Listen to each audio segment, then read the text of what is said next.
So I'm commenting about that terrible shooting incident at Robb Elementary School in Uvalde, Texas, which took place only 4 days ago. I don't want to go over the particulars of it over much, but it appears that an 18-year-old man from the area, he burst into the school with a assault rifle he bought only a few days earlier, when he'd turned 18, and he'd already murdered his grandmother, and then he went to the school and he fired shots outside the building for 5 minutes. The security guards, armed security guards, engaged him, which I presume means shot at him. Hello, Qasim. I hope I pronounced your name correctly. But nevertheless, he managed to enter the school and he shot dead 19 children, two teachers. I believe he wounded other children on top of that. And so the police eventually turned up. So goodness, that's it. So this is, I think I'm right to say, the deadliest shooting in Texan history.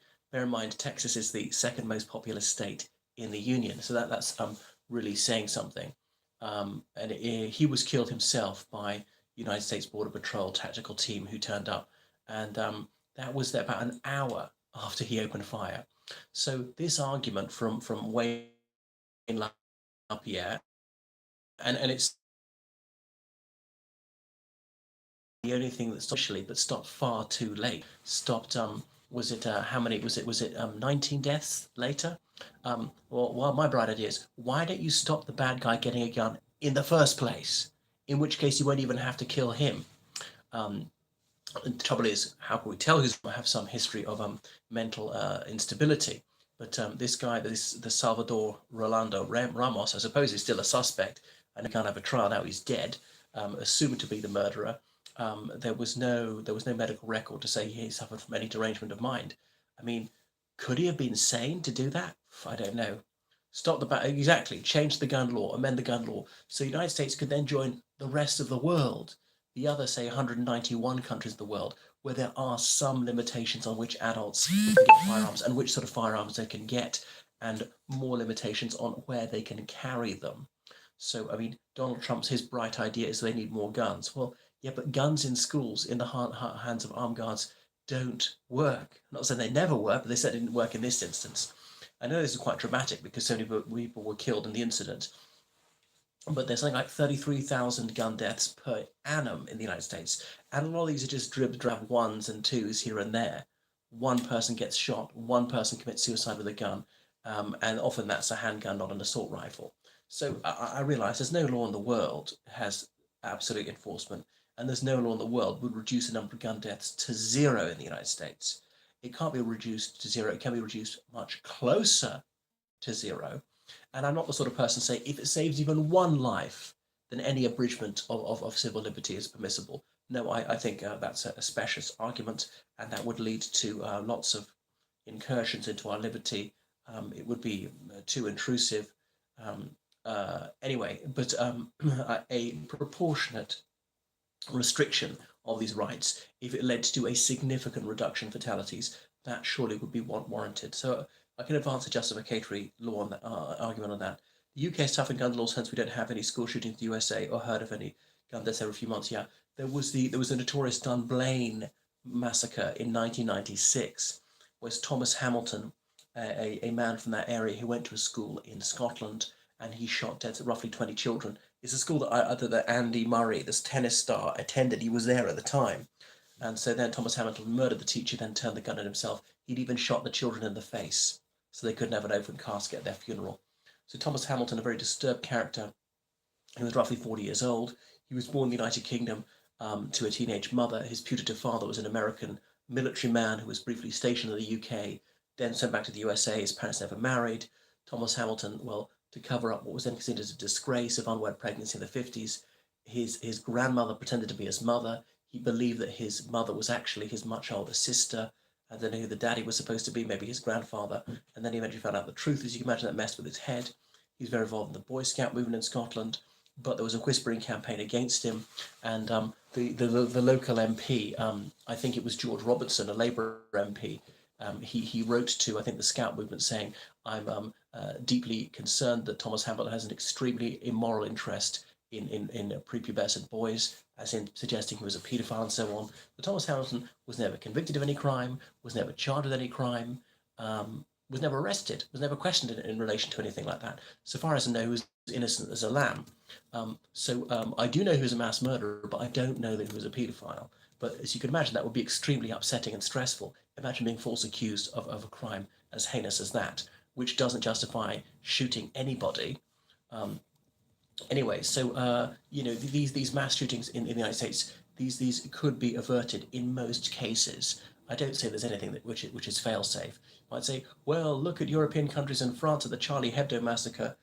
My goodness, was how many years ago was it? 7 years ago and things like that. So yeah, it's occasionally going to happen, but going to happen less often. So Greg Abbott is the Republican governor of Texas, and he doesn't want to see any limitation on the right to carry firearms and so on. They do at least have an age limit in Texas, which I think I'm right in saying that not all states do.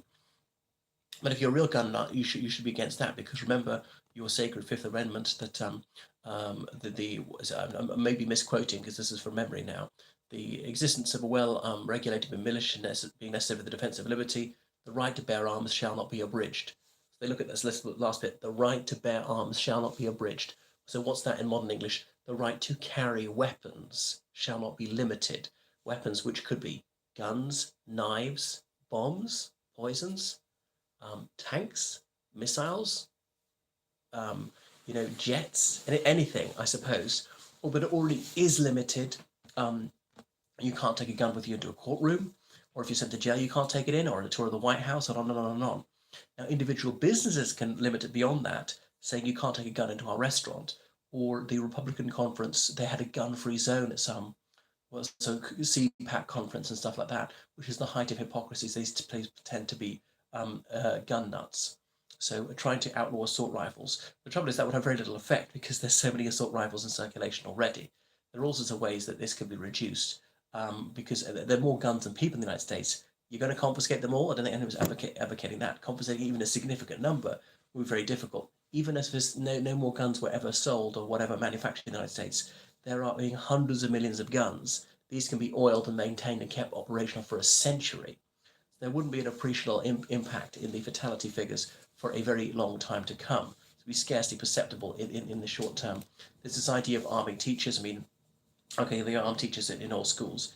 And so, even if this worked quite well, as soon as that guy started shooting, he could be killed. They might have shot one person already. Imagine what the person goes through. Oh, thank you. Well, I try to be well clued up on these things. So it's a political hot potato. Beto O'Rourke, a Democratic politician there in Texas, who stood to be a senator, he very narrowly lost his senatorial race against Ted Cruz. He recently heckled Greg Abbott, the governor, at an event, saying that you ought to introduce restrictions on firearms.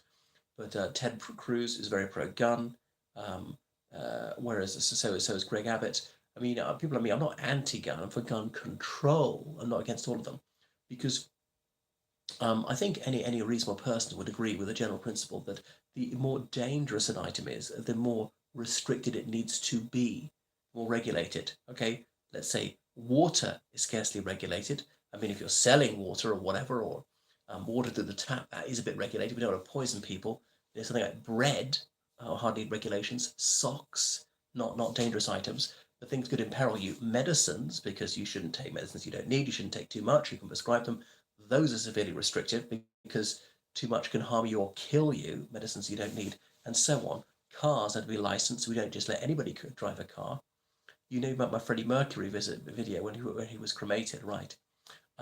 So that's why, because this represents a danger to others as well as to oneself. Anyway, I don't see any change coming because, of course, it would require a constitutional amendment. Do I do any more Freddie Mercury videos? Yes, I've been to his house in Feltham, and I think I've been to some memorial tree at a park in Feltham. I've been outside his house, the former garden lodge, the whorehouse, as he liked to call it, in Kensington, London, and I can't think of any other locations associated with Freddie Mercury anywhere close. Anyway, nothing's going to happen because it would require a two-thirds vote in both houses of Congress. Three-quarters of the state legislators do that, so there's been no constitutional amendment for over 30 years. The bar is set very high indeed to make it virtually impossible to attain a constitutional amendment. Obviously, I know only 25 have been passed out of thousands of propositions. So A link to my visit his house. Well, that's a bit much. You're going to have to look up. Maybe I'll go and do it again sometime. Well, thank you for watching. And sadly, this is just not going to change. There'll be many such school massacres, and it's become tedious. The president being the mourner in chief of the United States, we've seen this all before. And the National Rifle Association, that's the main gun nut caucus, they will keep stum for a little bit. They practice this well rehearsed response to these things, which occur periodically, and they'll come out in a while saying, well, we need more guns, or we could consider more background checks into people who are mentally ill. But how about private gun trades? Those aren't regulated. There are any background checks if you're purchasing them from some sort of licensed gun vendor and so forth. So yeah, that's it. Okay, well, thank you very much for watching this. And make sure you subscribe and book online lessons with me in history, politics, religious studies, English, French, English as a foreign language, English literature, elocution, interview practice, helping with theses, dissertations, essays. I'm a tour guide in London. All right, toodaloo, goodbye, everyone.